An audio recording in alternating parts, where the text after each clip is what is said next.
There is a policing issue because it's steeped in systematic racism. That is the issue.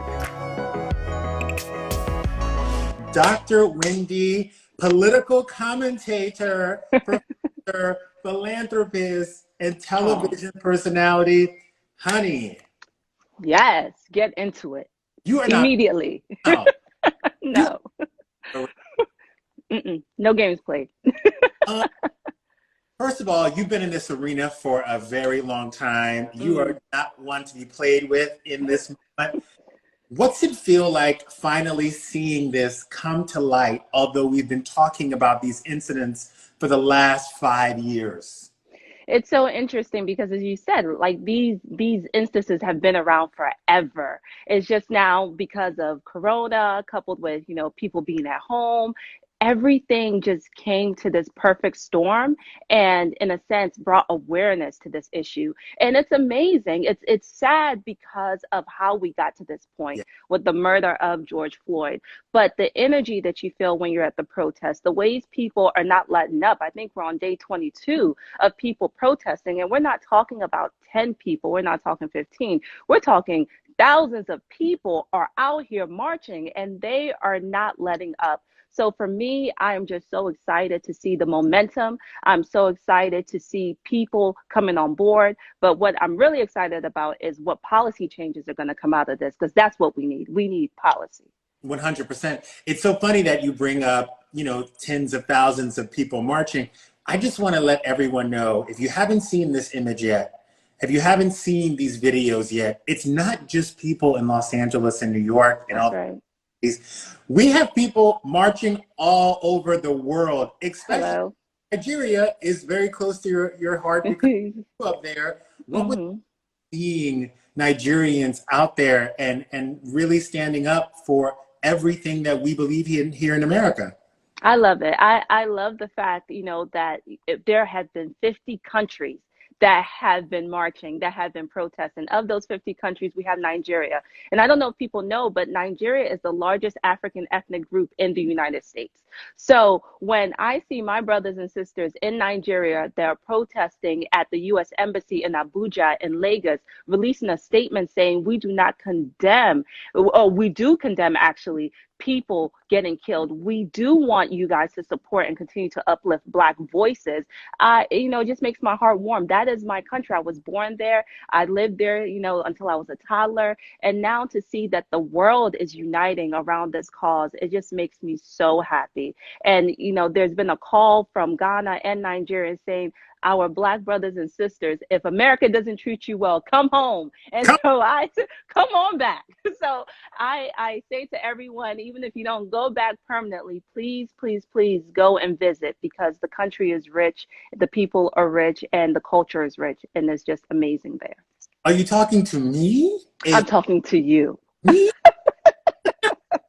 Come on, let's go eat some Jollof rice, baby. Let's You know go. I am down for it. It's so funny because we keep on talking about, November 3rd and November 3rd, but police reform needs to be at the top of the ticket in every single state and every Mhm. single city election. Why Mm. is this so important? It's so important because let's look at the case of George Floyd. Even if those four officers are convicted, that does not change the act of policing. There is a policing issue because it's steeped in systematic racism. That is the issue. Systemic racism exists, systematic racism also exists. It's both of them, right? And then I want people to also understand that there is certain caveats that police officers get away with. There's loopholes. Yeah, And I say this with love because my brother, he's a police officer. I'm the granddaughter of a retired police chief. But in the same token, they have to be held to the same standards as everyone else. They have such a thing as qualified immunity. That means that it'll take longer for them to go to trial or to be charged. Why? If you do something wrong at your job, your boss will be knocking at your door. Hello? Is it amen. time? Clear your stuff and go. If a surgeon messes up, they will not be operating on people. But for some reason, when it comes to police officers, they have a different standard, and we have to change that. Spoiler alert, I will let the Bravo verse know. My people at Capitol Hill have whispered in my ear that the president is actually going to put something together.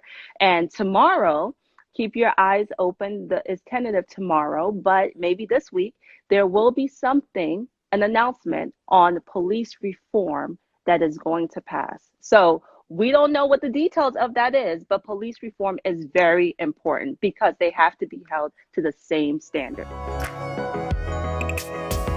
I'm happy that you brought up and make a connection between your brother and your grandfather, because a lot of people say, oh my God, not all cops are bad. I don't think all cops are bad.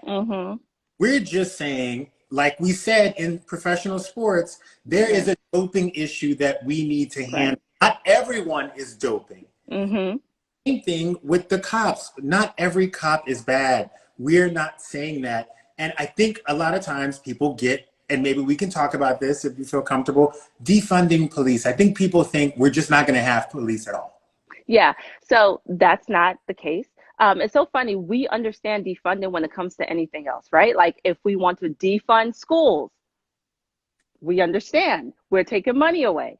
But then when it comes to defunding police, people are like, oh, the police are going to be gone. No, that's not what that means. Let's take defunding police as an example. We just saw in Atlanta a young Black man killed over the weekend. When we watched the video, he was saying, I want to walk home. Let me walk home. I can walk home, before it escalated to the situation that it did. If it was community policing, the outcome would be different. The outcome would have been, okay, we will stay here with you until you call an Uber and they take you home, or we will take you home. It would not have ended in him getting shot in his back and dying. That's what we're saying when we're saying defund police. It does not mean that you will not have policing, it's that policing will look different.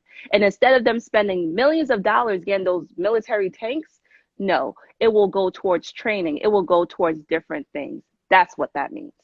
100%. And I think we need to, as a country, stop listening to one side of the news. Like, as myself, like I have to be honest with you, I get my news from 3 different people. And some of the people I don't agree with all the time, but I feel like for myself, balancing it out, hearing both sides and really making a decision and coming to an opinion for myself has helped me grow as a person. Helped me start conversations with people whom I don't know I would normally start conversations with. Because I can start by saying, I know where your side's coming from, but this is from, you know? Absolutely. Absolutely. And I think it's so interesting. In academia, we call that triangulation of data. Like you don't take your information from one place. You actually take it from 3 different points and you triangulate, you make a triangle and you come to your conclusion within that triangle. So when you're thinking of the news, when you're thinking of information, if you just go to one source, you're hurting yourself because you have to look at different viewpoints. Even me, I'm always reading newspapers. I'm always reading articles. I'm always listening to commentators. And then I triangulate my data and come to my own conclusion. So I just think in this time where people have downtime, so to speak, let's talk to friends. Let's talk to people who have different opinions from us and understand what they're saying, understand where they're coming from, and then come to your conclusion. 100%. And you said it best. And there's someone in the comments right now, which I think is interesting because you said, somebody in the comments said, but he stole the taser and he ran. Resisting arrest or stealing a taser does not equal death. No. Using a $20 forged bill does not equal death. You know, I myself like to highlight the differences between people of color and white people. There was a man named Jerry who got arrested on my Instagram. I have the video on my Instagram. I'll repost it. He not only stole the batons from the police, he beat the police officers with the batons and then stole the car. Jerry sat in jail for a few days. Jerry did not die. That's right. That's right. The people have to understand that there's a pattern and a practice that we see. You're talking about Jerry. Jerry is probably a white gentleman, right? There, you see, so there's a pattern and a practice when it comes to Black people and our interactions with the police. That is the issue that we're trying to solve. And whether people know it or not, even though police officers carry guns, they are there to de-escalate situations. That's their job. is Yeah. not to escalate. So if I call a police officer because a guy is sitting in his car sleeping at a drive-through, the outcome shouldn't be death. It should be the complete opposite. It's to de-escalate a situation. And a taser is dangerous, but a taser is not a deadly weapon. So even if he stole a taser, he can't kill the officer with it, but instead the force that was used towards him was deadly. So we have to look at these patterns in these narratives. Hell, did they snatch you on that show? Okay, Oval Office. Oh, you're so sweet. Thank you. I love being on the show. Wait, when is the show going to premiere? Did you guys have a premiere date yet? This summer. This summer. Do you This think summer. a lot of these conversations are going to come up over the season? You know, I think that the show does a really good job of highlighting our reality and our real lives. So depending on, whenever we start filming again, you will see how we're dealing with everything that's going on. For me, I am the mom to two Black boys. So there is a lot of conversation in my house. And if a camera was here today, you'll see those conversations. You'll see my boys coming up to me and saying, okay, so we saw this or we heard this. What are your thoughts about it? So I give kudos to the producers for really highlighting the current status of our lives. So we'll see. We'll see what we get to see on TV. A lot of people say, oh my God, my kids are too young. I don't think they'll understand it. Like, I don't think they get race and da, da, da. My whole thing is, I say if you're teaching them the Easter Bunny, if they can get down with Christmas and Santa Claus and that a white man comes down their chimney and leaves gifts, like there is also a time to talk about race and equality. And I think kids can get it at that same age. What do you think, though, as a mother, what's a good age to start talking to your kids about equality and what happens to Black men in this country? It's really interesting because what I find is that kids know more than we think that they know, right? And again, I have three kids. I have a little girl, but she's only 11 months. But my boys, they're a little bit older. And as the mom of two Black boys, when I hear stories of Trayvon Martin, I see my son. When Yeah. I hear stories of Tamir Rice, I see my son. I'll actually share a story with you. With the whole COVID-19, school's out. So one of my son's friends' moms reached out to me and she said, hey, we just bought our son a BB gun. He's doing target practice. Let me know if, Cruz and Carter want to come over. My son heard the conversation. He was super excited. Like, when are we going to go over? Yeah. At that moment, I had to tell him, you cannot go to their house and play with a gun because you're Black. And unfortunately, Black boys are not afforded the same innocence as their white counterparts. Yeah. You see, my son is only 7. My other son is 5. Unfortunately, Black kids have to have those conversations earlier rather than later. And that's really sad because even at the age of 7 and 5, their color is seen as a threat. Yeah. And I hate having those conversations with them because I never want them to feel less than. But that's the truth of the matter. Tamir Rice was 12 years old, holding a BB gun. Police came to the scene, shot him, killed him before they even asked any questions. Yeah. So even just simple things of the toys my sons can play with versus the toys that their friends can play with, there's undercurrents of race in those conversations. No, And for sure. so, yeah, it's really sad.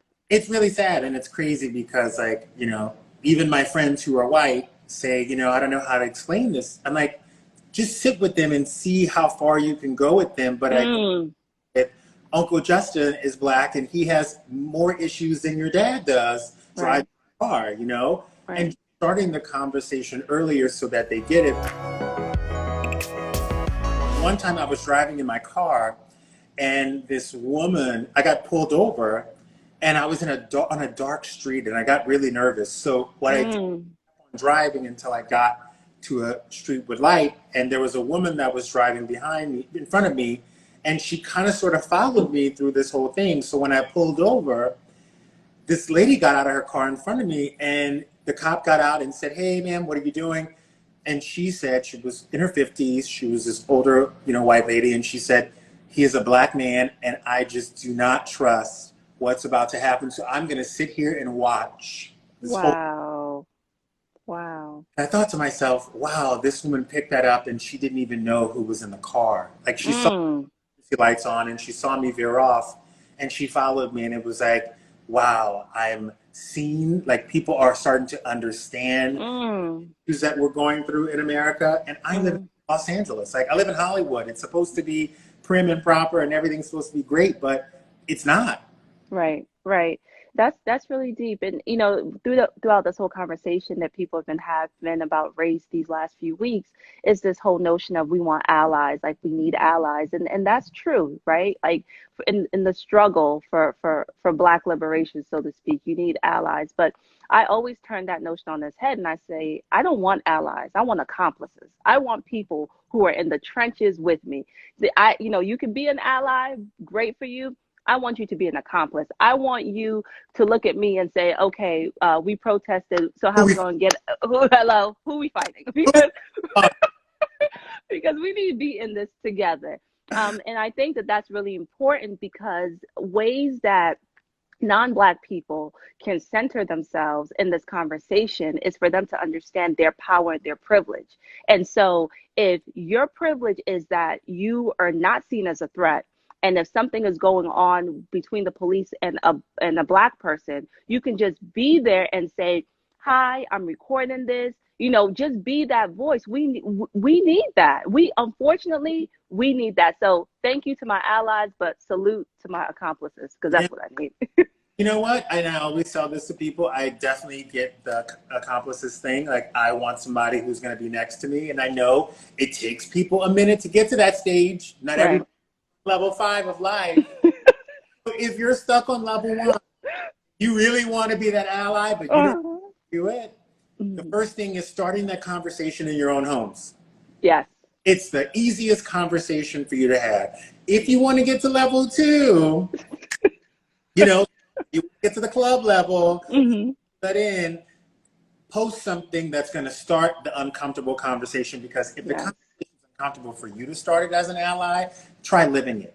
You feel like, all right, level 2 was good. I get level 3. Let's see it. Let's see. Urge people to get out and vote on November. A lot of people register to vote. A lot of people don't think, oh, my vote counts. My one vote ain't going to count. Your vote counts. Now, if you want to get to level 5. Okay, level 5. Come on with it. Grab some Purell, get them, put on your Timberlands, and come and protest with us. Come from the cops. If they see us walking there with somebody who is not a person of color, twice about picking up that baton or starting that fight. Absolutely. Absolutely. We'll make friends with the nearest white girl at a protest and be like, you're not hanging out. Is not about to get hit, okay? You are so funny. No, but you're absolutely right. I do think that there are stages in which each stage, I think that individuals need to start having conversations with themselves of, what have they learned at this stage, and what can they do more? And it's okay not to know anything. I've had friends say, I don't know what to do. It's okay to not know what to do, but you have to do something, right? Like, we need all hands on deck. I keep on hearing people say, this is a moment. This is a moment in history, this is a movement, baby. Like, we have been doing this for years. So everybody won the invite to the cookout. This is the cookout. Come on. Okay. Come through. This is the cookout. Bring your plate. But if you're going to get that sweet tea, you're going to have to sit here and get this lesson, because there's always the auntie or uncle who's going to preach to you. I'm trying to tell you. So, it's really good to see, when you look at the protest, the different faces, the different colors, the diversity of everyone within the protest. And we need to keep that momentum going, because in order for us to really effectuate change, we have to keep this going. I know we only speak to our allies, but look, I got to talk to our own Black folks and our own brothers and sisters. Like, yeah, we are all kings and queens, but we have to earn that crown. Come and fight in this war like T'Challa did, and earn your crown, and bring your sister and bring your brother with you, and really get people there. Because I think a lot of times we look at the news or we look at people's Instagrams and we say, oh, she got it. Oh, they got it. They got a lot of people there. They don't need me today. Every person counts, because when you participate and you are involved and you post that you came there and you post why and what you learned, you can influence another person who can influence another person. Let's let this be the deadly disease that Mhm. that we are spreading, and Mhm. let it be something else. Like, let's spread this. Let's spread this Mm. word and this movement. You know? Mhm. I agree, and I think it's so important at this time, at this juncture. I keep on saying the perfect storm, but for this type of movement to be happening or to be catching national attention, and it is an election year. I mean, people, this is truly the perfect storm. Let's keep this going until November. And it's not just about presidential elections, it's also about your local elections. That's really important. And I Yeah. want people to understand that this momentum needs to stay for us to effectuate change. When we look at the civil rights, they were protesting for days, not 20 days. I'm talking about 300 days. I'm talking about a lot of They work. started. So this is going to take time. It's so crazy. I might need you here for this one. There's somebody in the comments, and I'm happy Okay. you brought this up. LJMALXX, Hmm. LJ Mal double X. My favorite word, diversity. But if there was a white movement, it would be classified as racist. I don't think that's true. Um, I don't think that's true at all. I think that what's happening right now, we have a problem with Black people in America Hmm. that we Hmm. have to acknowledge is happening. So Hmm. calling it Black Lives Matters, like we called it the Women's March and the Women's Movement, because there was a problem that women were facing. Hmm. I don't think if we would have called it all lives movement when it was the Women's March, it's a women's problem. So let's call it out. When it was HIV and AIDS, we called it the HIV pandemic, and it was hurting people. So let's figure it out. I don't Right. think calling it Black Lives Matter makes it racist. I just think it makes us woke, and it makes us understand what the issue is. It's not racist. Let's make it plain and simple, as my pastor would say. Let's call a thing, Right. right? It's very simple. It's all the lives in America, but which lives are under attack? Yeah. Black lives. It is proven with research, it's supported with data, where it's not just a social movement. There is data, rich data that supports the outcomes of Black people are severely different than the outcomes of white people.